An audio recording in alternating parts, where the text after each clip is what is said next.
नमस्कार, सगरमाथा प्राइम समाचारमा स्वागत छ। म कुलचन्द्र विष्ट। नमस्कार, म वसुधा केसी। सुरुमा प्रमुख समाचार। सत्तारूढ दल नेकपा आन्तरिक विवादमा पार्टी गठनको 15 महिनासम्म एकताले पूर्णता पाएन, नेतृत्वलाई सच्चिन सुझाव।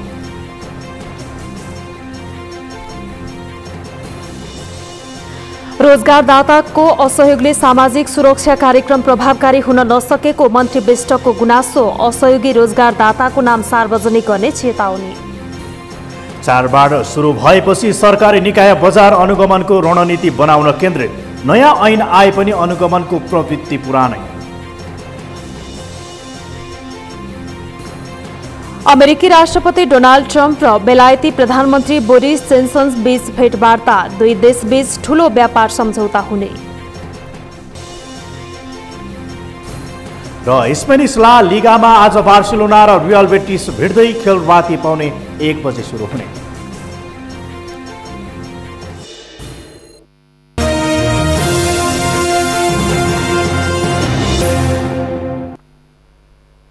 सगरमाथा प्राइम समाचार अब विस्तारमा। सत्तारूढ दल नेपाल कम्युनिस्ट पार्टी भित्रको विवाद झनै चुलिन थालेको छ। विभागको नेतृत्व चयनदेखि उग्र बन्दै गएको नेपाल कम्युनिस्ट पार्टी नेकपाको विवाद अझै गहिरिएको छ।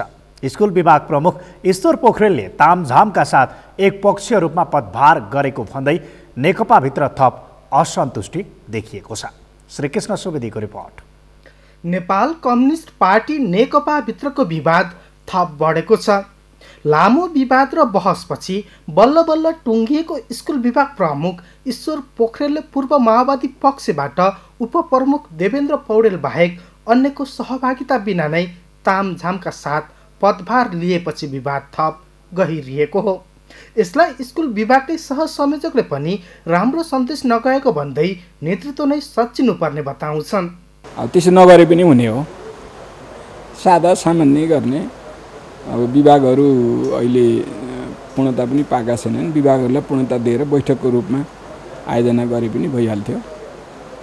तर अब पुराना साथीहरूले बिदाई गर्ने, नयाँ साथीहरूलाई स्वागत गर्ने भन्ने ढङ्गले पनि एकाध विभागको यस्तो भएको छ।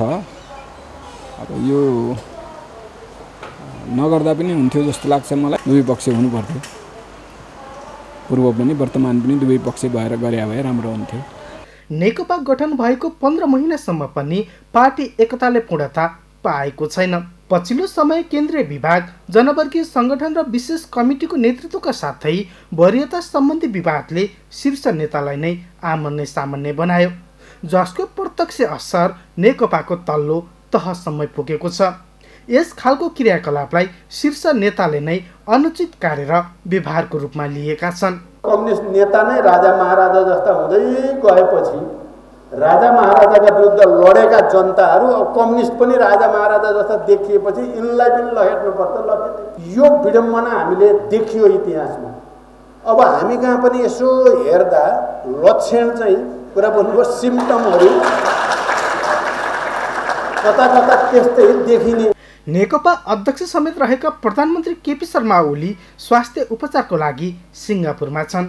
उनले आफू नभएको समयमा पार्टी गतिविधि र बैठकलाई निरन्तरता दिन अर्का अध्यक्ष प्रचण्डलाई अधिकार दिएका छन्। तर ओली विदेश रहेको बेला पोखरेलले पूर्व माओवादी खेमालाई व्यवस्था गरेको भन्दै नेकपाभित्र यस घटनालाई संशयपूर्ण रूपमा लिन थालिएको छ। सगरमाथा टेलिभिजनका लागि क्यामेरा पर्सन सुरेन्द्र राउतका साथ श्रीकृष्ण सुवेदी, काठमाडौँ। श्रम रोजगार तथा सामाजिक सुरक्षा मन्त्री गोकर्ण विष्टले रोजगारदाताहरूको असहयोगले सामाजिक सुरक्षा योजना कार्यान्वयनमा समस्या भएको गुनासो गर्नुभएको छ। संयुक्त ट्रेड युनियन समन्वय केन्द्रले आज ललितपुरमा गरेको कार्यक्रममा बोल्दै मन्त्री विष्टले रोजगारदाताका प्रतिष्ठान नै सामाजिक सुरक्षा योजनाको सूचीकरणमा आबद्ध नभएको बताउनु भएको हो। रोजगारदाता वा श्रमिकले मानेनन् वा प्रविधि मैत्री भएन भन्ने टिप्पणी बहाना मात्र भएको भन्दै उहाँले नेताहरूद्वारा सञ्चालित प्रतिष्ठान सूचीकरण नहुनुले नै कानुन कार्यान्वयनमा समस्या सिर्जना भएको दावी गर्नुभयो। लिखित प्रतिबद्धता जनाएर पनि सामाजिक सुरक्षा सूचीकरणमा नगएका प्रतिष्ठानका प्रतिबद्धता नै सार्वजनिक गर्ने तयारी पनि भइरहेको उहाँले जानकारी दिनुभयो। सरकारले यहाँहरूलाई व्यवसाय सञ्चालनको लागि उचित वातावरण प्रदान गर्न सरकार तयार छ। यहाँका समस्याहरूलाई सरकारले गम्भीरता साथ सुन्छ र व्यवहारिक हिसाबले समाधान खोज्ने गरी सरकार अगाडि बढ्छ। यद्यपि यहाँहरूले जे मात्रामा अपेक्षा राख्नुहुन्छ ती सबै अपेक्षाहरू पुरा नहुन सक्ला, तर सरकारले यहाँहरूलाई हतोत्साहित गर्दैन। सरकारले यहाँहरूलाई प्रोत्साहित गर्छ, सम्मान गर्छ। यहाँको योगदानको कदरतापूर्वक नै सरकारले व्यवहार गर्छ भन्ने कुरा म यहाँसँग अनुरोध गर्न चाहन्छु।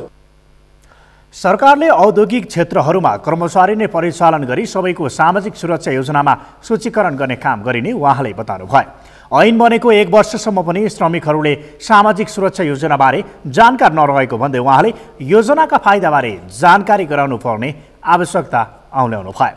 सामाजिक सुरक्षा कोषका कार्यकारी निर्देशक कपिल मणि गेवालीले सामाजिक सुरक्षा योजना अन्तर्गत श्रमिकको औषधि उपचार तथा स्वास्थ्य सुविधा, मातृत्व सुरक्षा सुविधा, वृद्ध अवस्था सुरक्षा सुविधा, दुर्घटना तथा अशक्तता सुरक्षा सुविधा, आश्रित परिवार सुरक्षा लगायत योजनाहरू रहेको उल्लेख गर्दै सबैलाई सूचीकृत हुन आग्रह गर्नुभयो। राष्ट्रिय सभा बैठक नेपाली कांग्रेसले नेपाल कम्युनिस्ट पार्टीभित्रको आन्तरिक कलहमा दुःख व्यक्त गरेको छ। राष्ट्रिय सभाको आइतबारको बैठकमा नेपाली कांग्रेसका सांसद रमेश रङ रायमाझीले मुलुकमा लोकतान्त्रिक गणतन्त्र संस्थागत गर्न सबै दलहरू मिलेर काम गर्नुपर्ने बेला नेपाल कम्युनिस्ट पार्टीभित्र दुई शीर्ष नेताहरूबीच भएको संवाद र तिक्तताले सबै राजनीतिक दलका कार्यकर्ताको शिर निहुरिएको बताउनुभयो। यस किसिमको व्यवहार र संवादको शैलीले राजनीतिक संस्कृति नै बदनाम हुने भन्दै चिन्ता व्यक्त गर्नुभयो। देशको आवश्यकता समान उद्देश्य भएका दलहरूको कार्यगत एकता हुनुपर्ने, त्यो नभए मुद्दा केन्द्रित एकता हुनुपर्ने समयमा दलभित्रको किचलोले समृद्धि तर्फको यात्रामा बाधा पुग्ने बताउनु भयो। यो सरकारले गति लियोस्, मुलुकको निर्माण होस् र हिजोका दुईटा शक्तिहरूको बीचमा कार्यगत एकता भएर यो हामीले बनाएको संविधान सभाले निर्माण गरेको संविधानको कार्यान्वयन पक्षमा जाओस् भनेर आग्रह गर्न चाहन्छु। यस्तै आजको बैठकमा नेपाल कम्युनिस्ट पार्टीका सांसद बलराम बास्कोटाले भने पारस शाहले अन्तर्राष्ट्रिय विमानस्थलमा प्रहरीमाथि गरेको दुर्व्यवहारमा किन कारबाही नगरेको भन्दै सरकारसँग रोष प्रकट गर्नुभयो। रवि लामिछाने प्रकरणमा विभिन्न सामाजिक सञ्जालमा अवांछित गतिविधि हुँदा प्रशासनलाई कानुन कार्यान्वयन गर्न के कारणले रोक्यो भनेर आक्रोश पनि व्यक्त गर्नुभयो। काठमाडौँ, चितवन लगायतका क्षेत्रमा बढेको अवांछित गतिविधि रोक्न सरकारले गरिरहेको कामबारे सदनमा जानकारी गराउन माग पनि गर्नुभयो।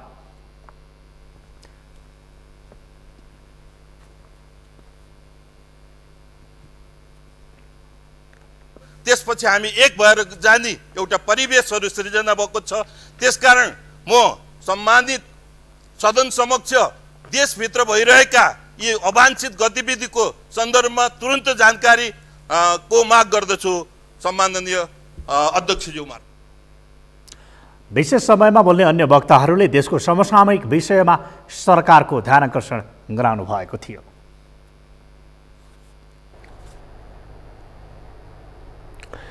कृषि सहकारी तथा प्राकृतिक स्रोत समितिले देशभरि छरिएर रहेको राष्ट्रिय वनको अवस्थाबारे चासो देखाएको छ। वन सम्बन्धी ऐन र भूमि सम्बन्धी ऐन पारित भएको 1 हप्ता नबित्दै समितिले वन मन्त्रालय र भूमि व्यवस्था मन्त्रालयसँग राष्ट्रिय वनका अध्यावधिक लगत माग्ने निर्णय गरेको हो। समितिको आज बसेको बैठकमा राष्ट्रिय वन भनी सूचीकृत भएको देशभरिका वनको हालको अवस्था, वनको नाप नक्सा, क्षेत्रफल लगायतको विवरण उपलब्ध गराउन मन्त्रालयहरूलाई निर्देशन दिएको छ। देशभरि सुकुम्बासी बस्ती विस्तार, उद्योग तथा खानीको नाममा राष्ट्रिय वन अतिक्रमणमा परेको समाचारमा आउन थालेपछि समितिले चासो देखाएको छ।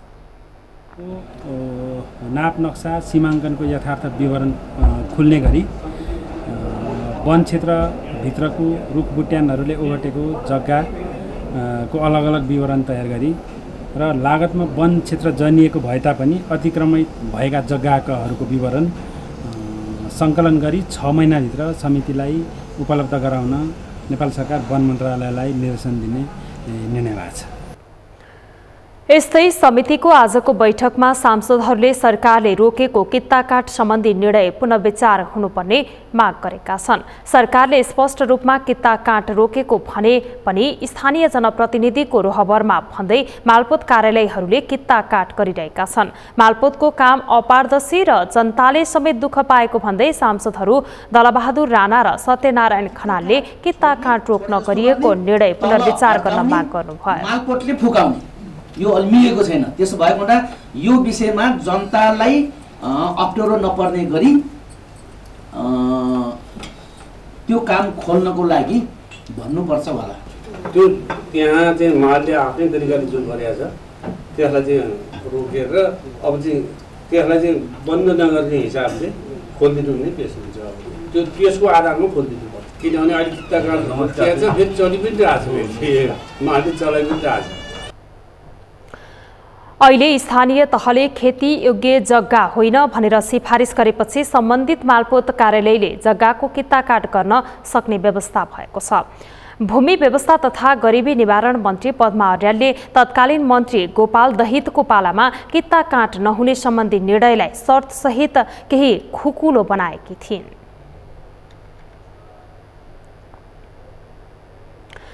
निजामती कर्मचारीको गठन सेवा शर्तको सम्बन्धमा व्यवस्था गर्न बनेको विधेयकमाथि संसदको राज्य व्यवस्था समितिमा दफावार छलफल जारी छ। संसदमा छलफलका क्रममा रहेको विधेयकमा कर्मचारीको अवकाशको उमेर 2 वर्ष बढाएर 60 वर्ष बनाउनु पर्ने विषयमा समेत छलफल सुरु भएको छ।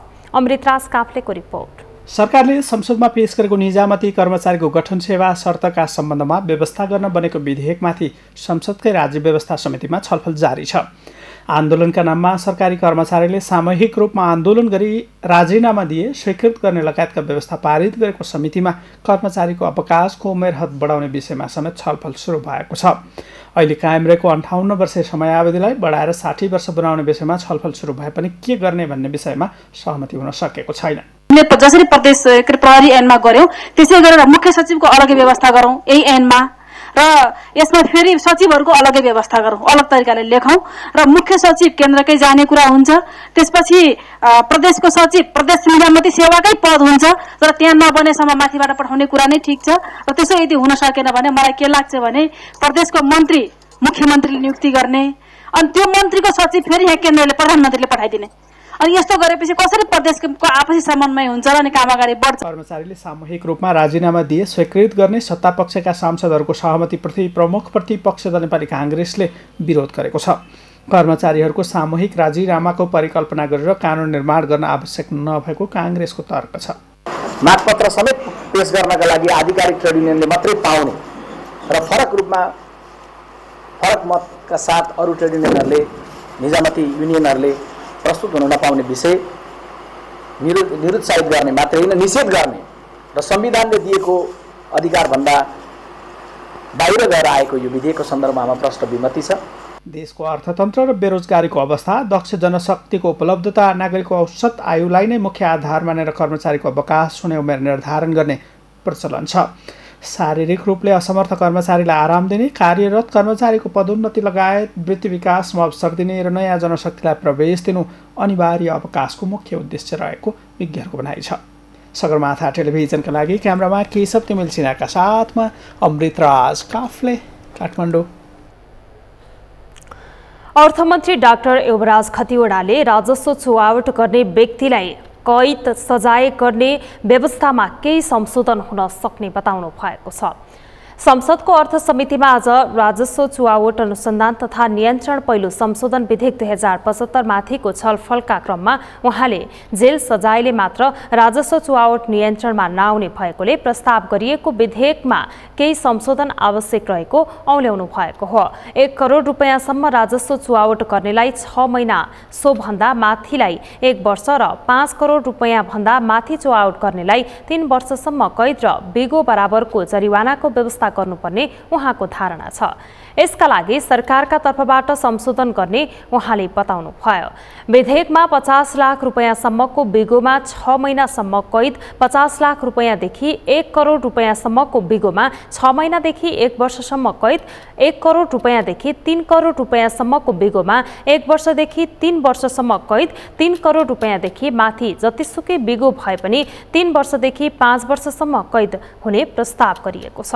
अर्थमन्त्री खतिवडाले करका लागि सो घोषणाको व्यवस्था गरे पनि गलत तवरले विवरण बुझाउने गरिएको पाइएकोले यस व्यवस्थालाई पनि परिमार्जित गर्ने बताउनुभयो।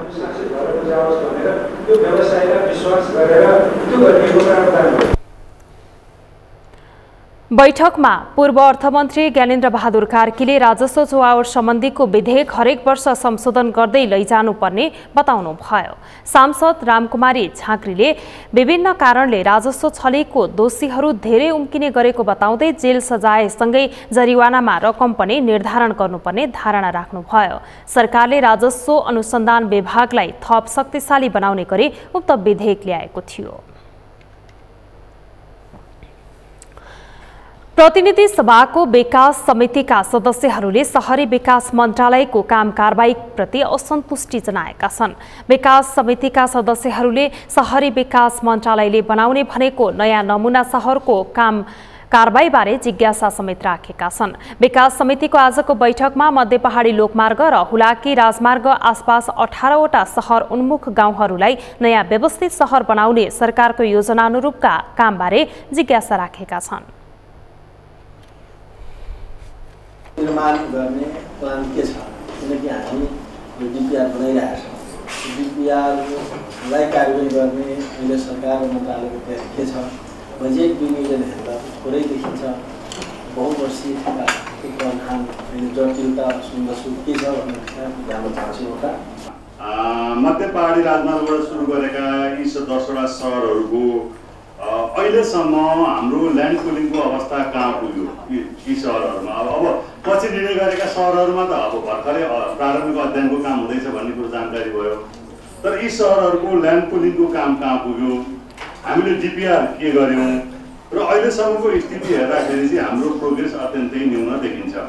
अब सङ्ख्या मात्रै बढेको छ, नयाँ सहर बनाउने भन्ने सङ्ख्या चाहिँ बढेको छ प्रगतिको रूपमा। भौतिक चाहिँ प्रगति पनि छैन, डिपिआर पनि छैन। अलिअलि भएको पैसा कनिका छरे जस्तो छरेर चाहिँ सकिएको छ। अनि ती पैसा पनि छुट्याएकै पैसा पनि अधिकांश ठाउँमा खर्च हुन सकेको छैन। अब त्यति नै सुनेर त हामीले त जाने कुरा भएन कि मन्त्रालयको प्रतिबद्धता पनि चाहियो, कार्ययोजना पनि चाहियो। यसलाई कसरी चाहिँ कार्यान्वयन गर्ने योजना छ? समितिका सदस्यहरूको प्रश्नमा शहरी विकास मन्त्री मोहम्मद इख्तियार राईले काम गरे ढिलो भए पनि काम नरोकिएको बताउनुभयो। काम छिटो गर्न कर्मचारी र बजेटको अभाव रहेको भन्दै काम गर्न गाह्रो परेको उहाँको गुनासो छ। दिने पनि मलाई लाग्छ 1.25 अरब रुपियाँ मात्रै पुँजीगत होला। अब 1.25 अरबलाई हामी बाँड्ने हो 40 ठाउँमा कति करोड रुपियाँ बिक्री हुन्छ, 1 किलोमिटर रोड बन्छ कि बन्दैन त्यो हामी नै आफै अब विगतमा बेइज्जती भयो त्यसलाई हामी समातेर जसरी पनि अब स्रोत साधन हिजोको दिनमा होला भइसकेपछि हामीले त्यसले कार्यान्वयन गरौँला। शहरी विकास मन्त्रालयमाथि 73 अरब रुपियाँको म मन्त्री हुनुभन्दा अगावै लाइबिलिटी क्रिएट गरेर विभिन्न मन्त्रीजीहरूले गइसकेका थिए। अब त्यो 73 अरबलाई हामीले चाहिँ भुक्तानी गर्ने र त्यो कार्य सम्पन्न गर्ने कि नयाँ काम फेरि लाइबिलिटी थप्दै जाने? सरकारले 9 वर्षदेखि मध्य पहाडी लोकमार्गमा 10वटा र हुलाकी राजमार्गमा 8वटा व्यवस्थित शहर विकासको काम गर्दै आएको छ। समाचारमा अब एकैछिन विश्रामपछि चाडबाड सुरु भएपछि सरकारी निकाय बजार अनुगमनको रणनीति बनाउन केन्द्रित नयाँ ऐन आए पनि अनुगमनको प्रविधि पुरानै। सरकारी अस्पताल अस्तव्यस्त बन्दै सामान्य उपचारका लागि पनि महिनौं पर्खनुपर्ने बाध्यता।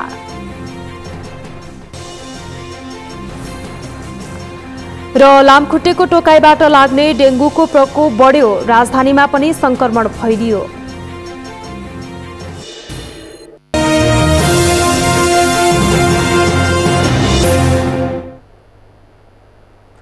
विश्रामपछि सगरमाथा प्राइम समाचारमा स्वागत छ। अब बाँकी समाचार। आम उपभोक्ता कालोबजारी मूल्य वृद्धिको मारमा परिरहेका छन्, तर चाडबाडमा मात्र बजार अनुगमनको नाटक गर्ने सरकारवाला निकाय रमिते मात्र बनेको छ। वर्षभरि केही नगरी बसेका उपभोक्तावादी तथा सम्बन्ध निकायका अधिकारी अब चाडपर्व नजिकिएपछि बजार अनुगमनको रणनीति बनाउन थालेका छन्। शान्ता लम्सालको रिपोर्ट। जिल्ला अनुगमन समितिले प्रशासन कार्यालयको अगुवाईमा स्थानीय बजारको अनुगमन गर्ने र आवश्यक कारबाही चलाउन सक्ने व्यवस्था छ। साथै बजारलाई पारदर्शी, जवाफदेही र उपभोक्तामुखी बनाउने अधिकार स्थानीय सरकारले समेत पाएका छन्। तर बजार अनुगमन नगर्ने र अनुगमनका क्रममा कुनै कैफियत फेला परिहालेमा मौखिक निर्देशन दिएर फर्किने बाहेकको भूमिका कतै देखिएको छैन। विशेष गरी चाडपर्वको बेला अनुगमन र कारबाहीको नाटक मञ्चन हुने गरेको छ। कारोबारमा कैफियत फेला पर्दा समेत अनुगमन समितिले कारबाहीका लागि सिफारिस नगरी सामान्य चेतावनी दिएर उपभोक्तालाई निशाना बनाउने गरेको गुनासो व्यक्त छ। नियमित रूपले एउटा तालिका बनाएर यो काम भइरहनुपर्छ। यो चाडपर्वको बेलामा बजार अनुगमन गर्ने भनेको त असारको महिनामा सडक कालोपत्रे गरे जस्तै हो। चाडबाडमा मात्र गरिने देखावटी अनुगमनले केही उपलब्धि नहुने उपभोक्ताको गुनासो छ। प्रभावकारी अनुगमनमा स्थानीय सरकार तथा प्रशासनले चासो नदेखाउँदा कालो बजारी मौलाएको छ। व्यापारीहरूले अत्यावश्यक वस्तुहरूको कृत्रिम अभाव सृजना गराई मनोमानी मूल्य लिइरहेका छन्। उपभोग्य वस्तुको मूल्य आकाशिएको छ। चर्को मूल्य र कालो बजारीका कारण उपभोक्ता मारमा परे पनि उपभोक्ता अधिकार कर्मी भूमिका सुन्ने छन्। त्यो बजारको भाउ घटाउनको लागि, गुणस्तर राम्रो बनाउनको लागि, पुराना कुहिएमुहिएका सामानहरू, म्यासकेका सामानहरू बाहिर निकाल्नको लागि गरिनुपर्ने बजार अनुगमन र कसैले के छ भने गलत काम गर्ने बित्तिकै के छ भने कहीँ जरिमाना होस् भनेर गरिने अनुगमन। तर यहाँ त के हो भने त्यो खालि यो बजार अनुगमन जाने टोली नेतालाई 550 र 500 रुपियाँ त्यो उसको लागि कर्मचारीले दिने गरे, भत्ता दिने गरेको छ। खालि जाने त्यो टिप्पणी के अरे त्यो कागजमा सही गर्ने, भत्ता लिने रूपमा मात्रै बजार अनुगमन भइरहेछ। मूल्य वृद्धि र कालोबजारी नियन्त्रणका लागि सरकारवाला निकायले कुनै कदम नचाल्दा अधिकार कर्मीको भूमिका समेत संशयपूर्ण देखिने गरेको छ। दैनिक उपभोग्य वस्तुको मूल्य आफ्नो पसलमा राख्नुपर्ने सरकारको निर्देशन व्यापारीले अटेरी गरेका छन्। अखाद्य वस्तु र लेबल नभएको म्याद नागेका खाद्य वस्तुको कारोबार रोकिएको छैन। तर सम्बद्ध सरकारी निकायका अधिकारी भने व्यापारीलाई उपभोक्ता संरक्षण ऐनभित्र बाँध्ने प्रयत्न जारी राखेको दाबी गर्छ।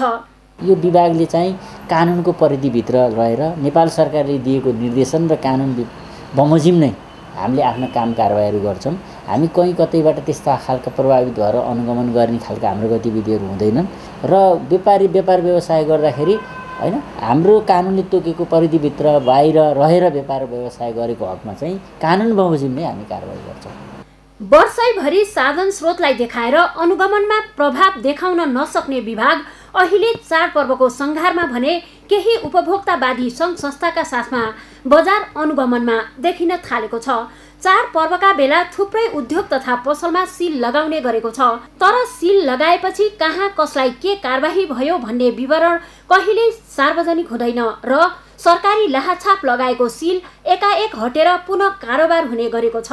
यो चाडपर्वमा कमाउ धन्दा चलाउनकै लागि गरिएको अनुगमनको परिणाम हो। सगरमाथा टेलिभिजनका लागि क्यामेरामा उत्सव वाग्लेका साथ शान्ता लम्साल, काठमाडौँ। नेपालको संविधानले स्वास्थ्य सेवालाई नागरिकको मौलिक अधिकारको रूपमा सुनिश्चित गरेको छ। तर देशमा भएका सबैभन्दा राम्रो र स्थापित सेवा दिने सूचीमा परेका ठूला सरकारी अस्पतालको अवस्था भने अस्तव्यस्त छ। देशका दूरदराजबाट राम्रो स्वास्थ्य उपचार पाउने भरोसा बोकेर संघीय राजधानी धाउने हजारौं बिरामी सरकारी अस्पतालको दुरावस्थाका कारण दिगदार छन्। कहलिएका अस्पतालमा उपचार सेवा मात्र होइन, प्रक्रियाका कारण पनि झन्झटपूर्ण बनिरहेका छन्। सन्तोष बिके थापाको रिपोर्ट। यहाँ उपचार आउनको 3 महिना भयो, अझ चाहिँ जुन औषधिको उपचार गर्ने भनेर आएको 3 महिना हुँदैन, अझ हात लागि छैन। काज हेर्नु भए हेर्नुहोस्। राम्रो अस्पताल र विश्वासिलो चिकित्सक खोज्दै 3 महिना यता काठमाडौँमा भौतारी रहेका बागलुङका 65 वर्षीय हरिदत्त पन्त अहिले मुलुककै जेठो भनिएको वीर अस्पतालमा उपचार गराइरहेका छन्। अस्पतालको नाम र गौरवपूर्ण इतिहासकै कारण पन्त राम्रो सेवा खोज्दै वीर अस्पताल आइपुगेका हुन्। तर अहिले यहाँको ढिलासुस्ती, कर्मचारीको अभद्र व्यवहार, उपचार सामग्री र विशेषज्ञ चिकित्सकको अभावका कारण पन्त दिगदार बनेका छन्। हामी बुढो मान्छे उभिन सकिँदैन, त जसो नगरी उता फर्काउँछन्, बुढो भनेर हेला गर्छन्। सबभन्दा नमजा यहाँ मलाई के लाग्यो भने छिटा एक्टिभ भएकालाई चाहिँ जहाँ पनि लाइनमा नि बस्नु पर्यो, जे नि बस्नु पुर्छिन्, उभिन सकिँदैन, घोडा दुख्छ। अनि गएको कर्मचारीले उल्टो थर्काउँछन् हामीलाई। वीर अस्पतालमा धाउँदा पन्तको सरकारी अस्पतालमाथिको विश्वास टुटेको छ। राजधानी काठमाडौँका ठुला अस्पतालमा छिटो छरितो र राम्रो उपचार हुन्छ भन्ने भरोसा ओइलाएको छ। एउटा रोगको उपचार र परामर्शका लागि आउने बिरामीमा अस्पतालको दुरावस्थाका कारण अर्को रोग सर्ने मनोवैज्ञानिक त्रास सिर्जना भएको छ। इको गर्नु भनेर चाहिँ एउटा पालो लिएर आएको थिएँ। त्यहाँ सबै लाइनै लाइन, तपाईँको चाहिँ मेडिकल गए पनि लाइन, तपाईँको चाहिँ सबै लाइनमा बस्दाखेरि आफ्नो मान्छे चाहिँ सबै चाहिँ पसाउँछन्। के अरे आफ्नो मान्छे नहुनेको चाहिँ कहिले पनि पालै आउँदैन यहाँ। तपाईँको चाहिँ म चाहिँ कुर्दा 11 बजी पालो थिएँ, फेरि 2:30 बजी आइज भन्थ्यो। वीर अस्पतालमा हरेक दिन औसत 2500 बिरामीको उपचार हुने गरेको छ। यत्तिकै सङ्ख्यामा त्रिवी शिक्षण अस्पताल, निजामती अस्पताल, पाटन अस्पताल, गङ्गालाल लगायतका देशका प्रमुख सरकारी अस्पतालमा बिरामीको भिड लाग्छ। तर अधिकांश अस्पतालमा सेवाग्राहीले भोग्ने समस्या उस्तै हुन्छन्। यसरी आर्थिक अवस्था कमजोर भएका नागरिकको भरोसा बन्नुपर्ने सरकारी अस्पताल नै अस्तव्यस्त बनेपछि बिरामीहरू जीवनको भिख माग्दै महँगा निजी अस्पताल जान बाध्य छन्। अब अस्पतालले त दुःख दिने नियुक्त भन्न त हुँदैन। त्यसरी त बिरामीले कसरी सहज हुन्छ, होइन, कसरी सरल तरिकाले चाहिँ उपचार पाउन सकिन्छ। हाम्रो खासमा त उद्देश्य त त्यही नै हो। त्यसैमा चाहिँ हामी काम गरिरहेका हुन्छौँ, होइन। त्यसैले ठाउँ सानो भएको हुनाले चाहिँ अलिक व्यवस्थापनमा चाहिँ हामीलाई गाह्रो छ वास्तवमा। त्यो अब हाम्रो कमी कमजोरले भन्दा पनि अथवा नेपाल सरकारको कमी कमजोरले भन्दा पनि यो अहिलेको व्यवहारिक कठिनाइले गर्दाखेरि वास्तवमा ठाउँ नै सानो भएपछि त हामीले त भएकै ठाउँमा त उपचार दिने हो। बिरामीको सङ्ख्या थपिँदै जाने, ठाउँ बढाउन नसक्ने, अझ खुम्चिने स्थिति छ। मुलुकका अधिकांश दुर्गम क्षेत्रमा स्वास्थ्य उपचार सेवा प्रभावकारी छैन। सुविधायुक्त अस्पताल तथा विशेषज्ञ चिकित्सकको अनुहार समेत नदेखेका नागरिक ठुलै समस्या परेपछि मात्रै अस्पताल आउने गरेका छन्। तर पर्याप्त पूर्वाधार, जनशक्ति, बजेट र विश्वास भएर पनि सरकारी अस्पतालको सेवा सुधारमा सरकारले चासो दिएको छैन। उल्टै राज्यकोष दोहन गरेर उपचारका लागि विदेश जाने राजनैतिक प्रवृत्ति मौलाइरहेको छ। म पनि यहाँ बुवालाई लिएर उपचार गर्न आएको, स्ट्रोक आएर बाहिरदेखि हेर्दाखेरि टिचिङको चाहिँ अवस्था चाहिँ दिन प्रतिदिन पहिलाभन्दा पुरै बिल्कुल फरक छ भनौँ न। बाहिरदेखि फोहोर व्यवस्थापन, फोहोरको त्यस्तै छ, डल फुटिरहेको छ। यहाँ आफ्नो मान्छे उनले चाहिँ भने बेडसिट पाउँछ भने, नभए बेड पाउन त त्यो गाह्रो छ भनौँ न। कति चाहिँ बेड नपाएर त्यत्तिकै इमर्जेन्सीमा तपाईँको अस्ति राति आउँदाखेरि एउटा बेडमा 3-4 बिरामी थियो। त्यस्तो एकदमै साह्रै अस्तव्यस्त छ।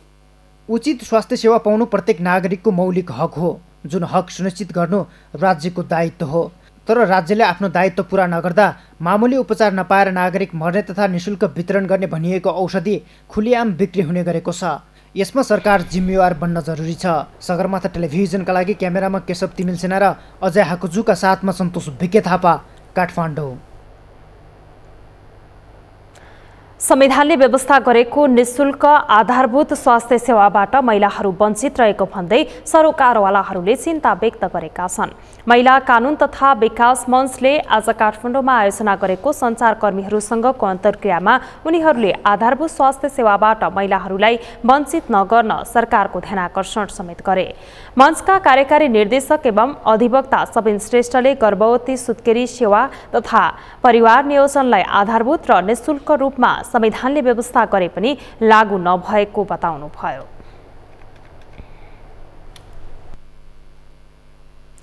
काठमाडौँ उपत्यका लगायतका मुलुकका विभिन्न जिल्लामा डेङ्गु रोगको संक्रमण फैलिएको छ।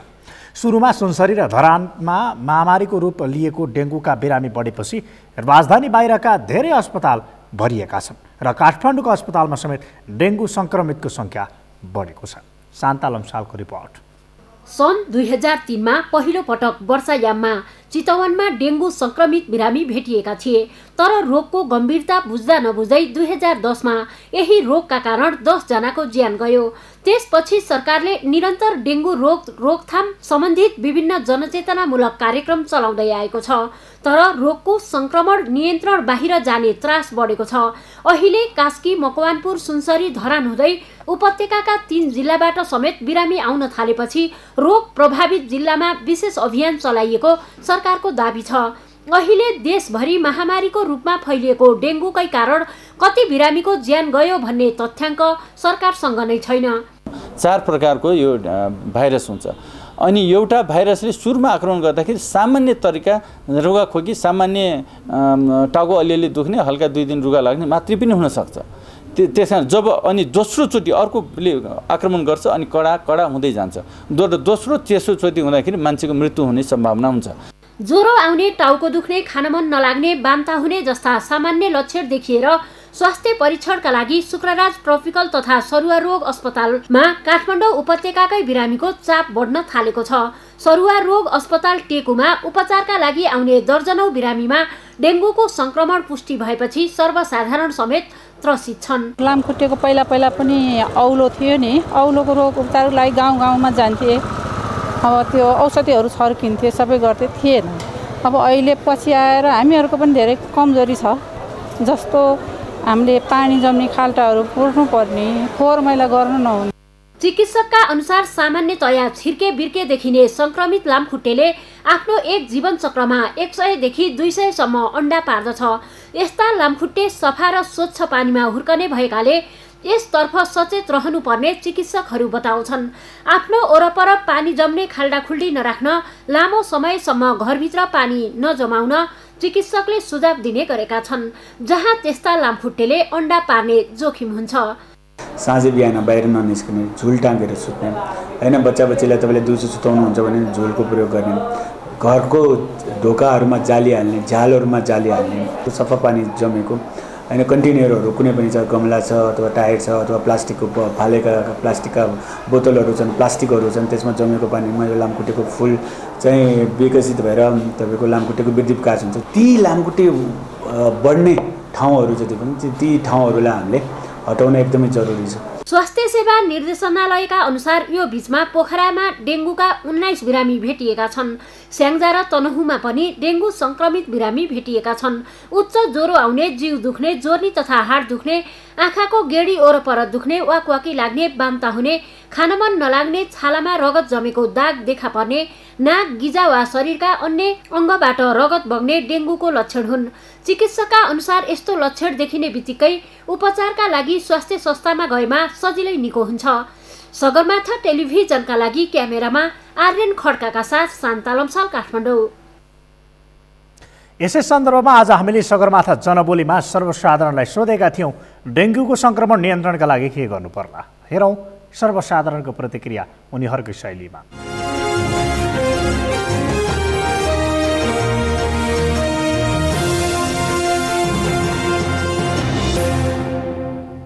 हाम्रा घर वरपर भएका यस्ता फोहोर चिजहरू, पानी जम्ने पुराना फोहोर टायरका उहरू पानी जम्ने ठाउँहरू चाहिँ हामी आफैले सफा गऱ्यौँ भने त्यो डेङ्गु लाग्नबाट बच्न सकिन्छ र सरकारको मुख ताकिरहनुपर्छ भन्ने छैन। सरसफाइको लागि त अब हामी जनता नै सहभागी भएर सरसफाइ गर्नुपर्छ र सरकारले पनि विशेष हेर्नुपर्छ त्यसमा। लामखुट्टेबाट सचेत हुनलाई अब त्यो त सरकार र व्यक्तिगत निकाय दुइटैको हुनुपर्छ, सहकारी हुनुपर्छ। डेङ्गु भनेको सफा ठाउँमा सफा पानीमा बस्ने मच्छरहरूबाट सर्ने गर्छ। त्यही भएर यो सबै कुराहरू पब्लिकलाई जबसम्म थाहा हुँदैन त्यति बेलासम्म गमलाको पानीमा हुने मच्छरबाट डेङ्गु हुनसक्छ, एसीको पानीमा हुने मच्छरबाट डेङ्गु हुनसक्छ भन्ने थाहा भएन भने कसरी पब्लिक अवेयर हुने त नि। त्यही भएर अवेरनेस चाहिँ एकदम इम्पोर्टेन्ट छ। आफू पनि सचेत हुनु पर्यो, सरकारले पनि ध्यान दिनु पर्यो। यो फोहोर अब यो फोहोर जति पनि हो त्यो राम्रोसँग संरक्षण गर्न पर्यो। यो के हो यस्तो एकदम गाह्रो भइरहेछ काम गरेर खाने मान्छेलाई है। अनि आफ्नो हामी पनि सरसफाइ गरेर बसेका छौँ। अब के सुरक्षा गरिदिनु पर्यो सरकारले। जतिलाई जनचेतना थाहा छ नि, जस्तै सरसफाइ बस्नुपर्ने, जस्तै आजभोलि अब फोहोर पानी जमेको होइन, अब जस्तै जहाँ तहाँ फोहोर फाल्नु पनि हुँदैन, त्यो पनि हामीले सचेत हुनुपर्छ। सरकारको मात्रै दुःख दिएर हुँदैन कि सबै कुरा यसले गरेन त्यसले गरेन होइन, त्यो कुरा पनि मात्रै हुँदैन। मैले थाहा पाएँ, हजुरले थाहा पाउनु, तपाईँ हामी नै दिनको जति थाहा पाएको 10 जनाले हामी भन्यो भने त्यो 10ले 20ले भन्ला, 20ले 50ले भन्ला, त्यसरी नै थाहा पाउने हो। यस जनबोलीका प्रायोजक हो आफ्नो विश्वास हो त्रिशक्ति सिमेन्ट। सगरमाथा प्राइम समाचारमा पुनः एकैछिन विश्रामपछि अमेरिकी राष्ट्रपति डोनाल्ड ट्रम्प र बेलायती प्रधानमन्त्री बोरिस जोन्सन बीच भेटवार्ता। दुई देशबीच हुने ठूलो व्यापार सम्झौता हुने र मापदण्ड नपुगेको भन्दै काभ्रेको इँटा उद्योगमा नगरपालिकाले डोजर चलायो। विगतमा भएको सम्झौता पालना गर्न निर्देश।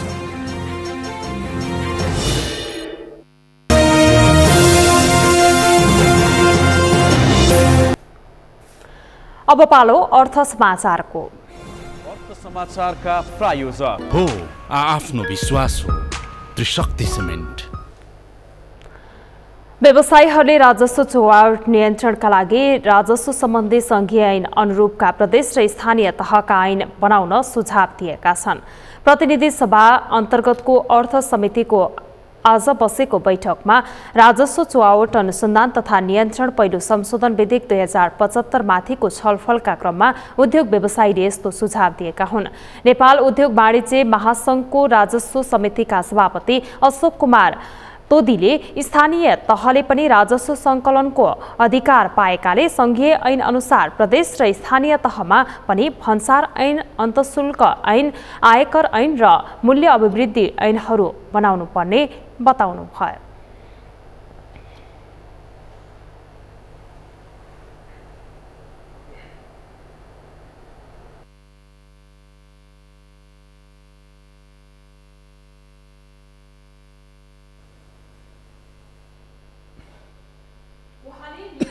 समाज निर्माण भन्दा पनि काम गर्दै जाँदा सहज वातावरण बनाउने तर्फ सरकारले प्राथमिकता दिनुपर्ने धारणा राख्नु भयो। 2052 सालदेखि नै उद्योगहरूले विभिन्न किसिमका मार खेपिरहेको उल्लेख गर्दै राजस्व चुहावट भन्दा पनि राजस्व संकलन किन भएन भन्नेमा सरकारको ध्यान जानुपर्ने बताउनु भयो। समितिले आज राजस्व चुहावट अनुसन्धान तथा नियन्त्रण पहिलो संशोधन विधेयक 2075 माथि छलफल गरेको हो।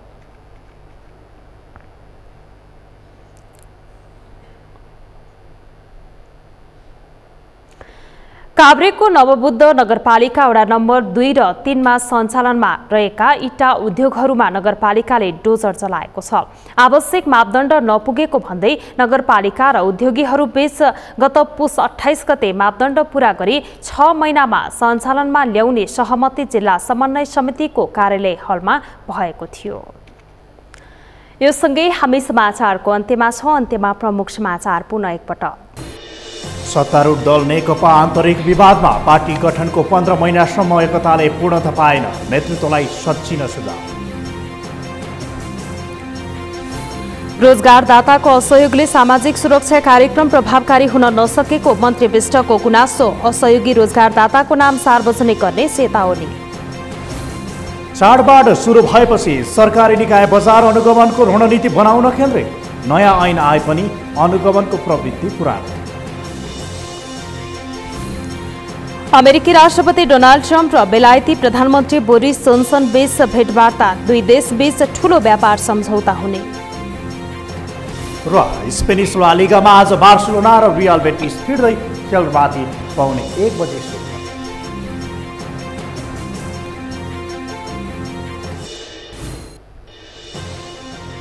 हौस् त सगरमाथा प्राइम समाचार अहिलेलाई सकियो। तपाईँ समाचार बुलेटिनका साथै सगरमाथा टेलिभिजनका सम्पूर्ण कार्यक्रम www.sagarmatha.tv मा प्रत्यक्ष पढ्न र हेर्न सक्नुहुनेछ।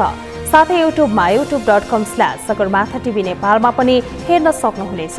मोबाइलमा प्ले स्टोर तथा एप स्टोरमा गई सगरमाथा टिभी एप डाउनलोड गरेर पनि हामीलाई प्रत्यक्ष हेर्न सक्नुहुनेछ।